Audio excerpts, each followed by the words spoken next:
Hello, hello mga ka-wonder. Ayan, today's video ay pupunta tayo sa Rabaw. Ayan, so nakiangkas na lang ako na kung sino dyan.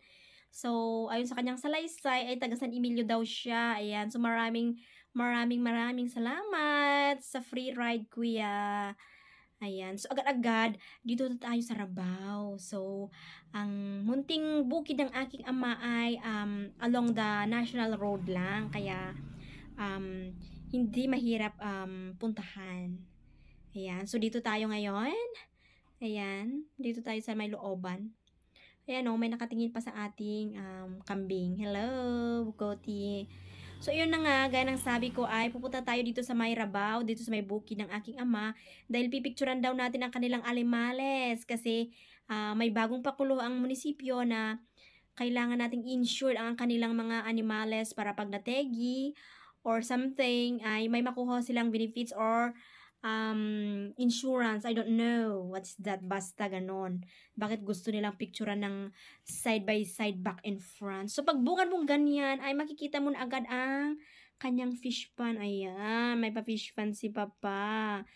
Kaso parang mukhang mga fingerlings lang ang nandyan. So, titingnan natin kung may malalaki. Ayan. Pero yung pool na to is, ano yan, 6 feet, malalim yan. 6 feet to 7 feet yan. Oo, kasi, pag dry season kasi ginagawang ano yan, tangke. Ayan. Diyan sila kumukuha ng tubig, patubig, papunta ng halamanan. Ayan. So, papakainin natin yung mga ano, fish para tingnan natin kung may malalaki. Ayan. So far, fish nila, fish ng visitors. Kasi ang tagal ko na rito, wala pa ako natikman fish mula dito. Oo.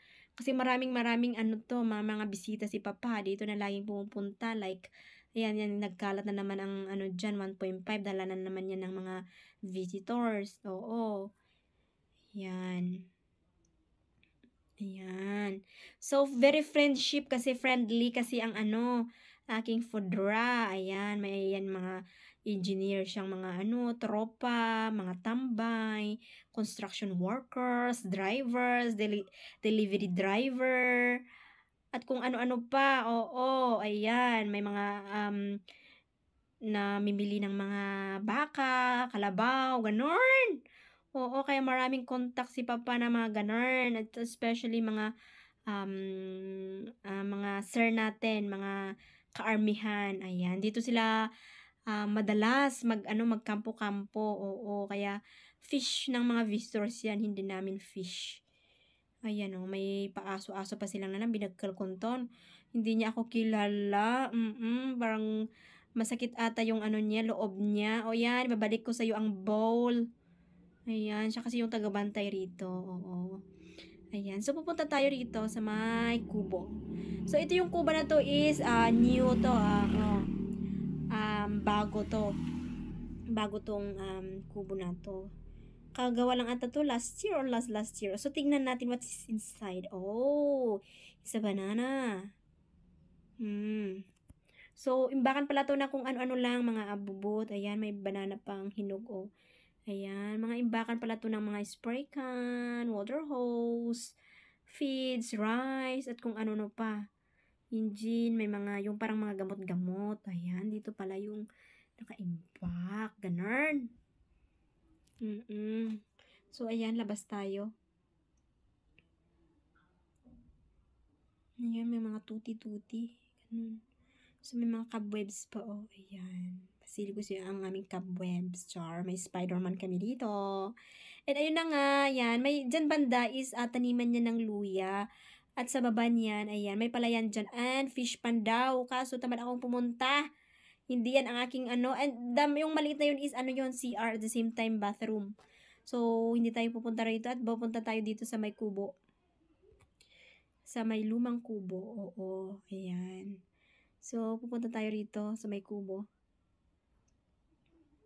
So, may mga ano pa, native na manok sila dito, nagkalat. So, yung ano na kubo na to is very old na. Galing pa yan sa lolo ko noon. Ayan. So, bata pala ako, andyan na yan. So, hindi na natin papasukin yung kubo for the privacy. Kasi open area pa nga tong ano namin. Bukid ni Papa, kaya hindi pwede. Baka biglang may mawala, char. Kawawa naman. And ayan na nga, ang poor naman ng ano, ng piggery nila. Ayan, so native pala ang alaga nila dito. Ayan, mga native. Sorry kayo mga native kasi pag native daw, hindi pwedeng i-insure. Oo, hindi ko alam kung bakit. Siguro dahil walang breed or mas strong yung immune system nila. Ewan ko. Ayan, may ano pa. May baboy ramo. Ching, ching, ching, ching, ching, ching, ching. Ayan, ayaw niya. Ayaw niyang lumapit. Sabi niya siguro ini-scam mo ako. Mamaya litsunin mo ako. Ayan, kaya gusto niyang bumalik sa kanyang hawla. O, ba't ka kasi tumakas-takas? Ayan, so pupunta tayo dito sa may baba. Ayan. So, dito sa kubo na to is, manukan. Manukan naman pala. So, pag dito yung mga manok, pag umuulan, dyan sila siguro tumutuloy, nag-stay, no? Ayan, may mother pig naman pala dito. Ayan, tingnan natin nga. Hello, mother pig. Sorry, hindi ka daw pwedeng i-insure. Kasi native ka, native. Ayan, ang aming lumang kubo. So, punta tayo dito sa may baba. Oo, dito sa may baba. Tingnan natin kung anong nakalagay dito. Ayan. So, wag mo muna tayong i-detail lahat ang kasulok-sulukan ng bukid-bukid na to kasi for the safety nest, char. Oo. Kasi alam nyo na sa panahon ngayon. Pero oy, nagulat si Mother Pig. Natadyakan niya yung isang anak niya. Wag na nating gambalain. Oo, baka magalit pa siya. So dito tayo sa may baba. Ay, ito yung baboy ni Ethan, puro. So, ito ay pwedeng insure. Oo, ayan. Ito daw ang pwedeng insure kasi puti. Ayan. So, tayong may itim. Ayan, kawawa naman ang native. Ayan, ikaw mag-Egyptware ka. Saling pig ka. Ayan. So, yan si Papa. Ayan. Diyan sa may niya. May taniman niya ng banana. Ayan. So, maraming banana. Ayan. So, tara dito sa may taas. Naman din lang nandito tayo ay magsa-sightseeing tayo dito sa may taas. Ayan, tingnan natin kung anong nangyari dito sa buhay-buhay nila rito. So far ngayon, parang hindi siya maganda kasi ang damo mayayabong. Oo, kaya hindi natin masyadong makita yung mga prutas. Hindi natin ma-identify. O, bilisan natin. Kaya baka habulin tayo ng baka. So, dito tayo sa may taas. Punta tayo dito sa may taas. Ayan, so ayan yung National Road. Ayan, so may coconut trees. Ayan. So, kompleto lahat naman ang so far yung mga prutas-prutas dito. Ayan. Dito yung taas. Ayan. So, may mga bananas. Ayan. Hindi tayo mawala ng bananas kasi sabi ng parents ko, mukha daw kaming unggoy. Kaya hindi pwedeng mawalan ng banana. Char. Joke lang. Mahilig lang talaga silang magtanim-tanim ng mga prutas-prutas, ganyan. For the next generation daw, jar. Oo naman. Oo, ang ganda. Ito yung overlooking. Yan yung kubo natin. And this is the National Road. Ayan. Kung mapapansin nyo yan, kalsada na yan. So, sobrang lapit lang. Hindi mahirap hanapin. O, yan yung si Fordra. Kasunod ko. So, hindi na tayo pumunta dun sa may may rambutan. Oo, kasi may rambutan pa dun eh. Ayan si Ate Garrete. Kukuha daw siya ng puso ng saging. Ayan. So, shortcutin na natin. Dito tayo daraan. Dito tayo pumunta sa may kubo kasi nagmamadali tayo gawa ng last day of submission na pala to. Kaya kailangan natin i-print at ipupunta ni Fodra mamaya sa munisipyo. Oo. Ayan. So, dito tayo dadaan. Huwag na tayong pumunta sa may kubo. And gaya nga ng sabi ko is hindi na natin i-dated lahat ang dito pag na lang next time para pag gumanda-ganda. And so far, wala pa namang nananakawan dito and very friendly nga ang aking Fodra. Kahit sino-sino na lang ay friendship niya. Oo, kahit mga army. Ayan, so kahit mga NPA pa siguro ay pwede. Oo, basta walang jujumbagan, char. So, dito, yan, dyan sa may niyan. O, yan.